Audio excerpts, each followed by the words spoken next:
ఈ రోజు ఉదయం నుండి గోగులమ్మ వంక పరిసర ప్రాంతాల్లోని అటవీ ప్రాంతంలో తిష్ట వేసి ఉన్న గజరాజుల గుంపు తమ ఆహార వేటకు సాయంత్రం 6 గంటల నుండే బయలుదేరాయి. అవి ఇప్పుడు గోగులమ్మ వంక దాటి పాతపేట పరిసర ప్రాంతాల్లోని మామిడి తోటలో తిష్ట వేసినట్లు స్థానికుల సమాచారం.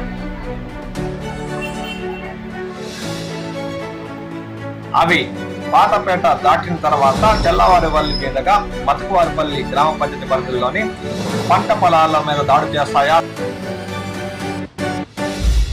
లేదంటే అవి నేరుగా చిన్న కూరపల్లి మీదుగా పరిసర ప్రాంతాల్లోని పంట పొలాలపై దాడులు చేస్తూ వెంకటదాసరపల్లి బోర్రెడ్డి గారిపల్లి గ్రామ పంచాయతీ పరిధిలోని పంట పొలాలపై దాడులు చేస్తాయన్నదే అనుమానాస్పదంగా ఉంది.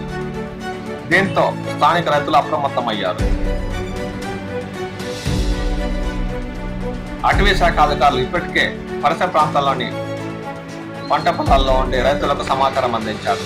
రాత్రి వేళల్లో తగు జాగ్రత్తలు వహించాలని, పంట పొలాల వద్ద రాత్రి వేళల్లో ఉండకూడదని వారు ఇప్పటికే స్థానిక రైతులకు సూచించారు. మీ పంట పొలాల వద్ద ఏనుగుల జన కనిపిస్తే తమకు సమాచారం ఇవ్వాలని వారు స్థానిక రైతులకు అప్రమత్తం చేస్తున్నారు. ఇప్పటికే ఏనుగుల గుంపు ఆహార వేట కోసం సదుం రోడ్డులోని పాతపేట పరిసర ప్రాంతాల్లోని మామిడి తోపులు తిష్ట వేసి ఉన్నాయి. రైతులారా, రాత్రి వేళ పంట పొలాల వద్ద సంచరించేటప్పుడు జాగ్రత్తలు వహించండి. తస్మాత్ జాగ్రత్త.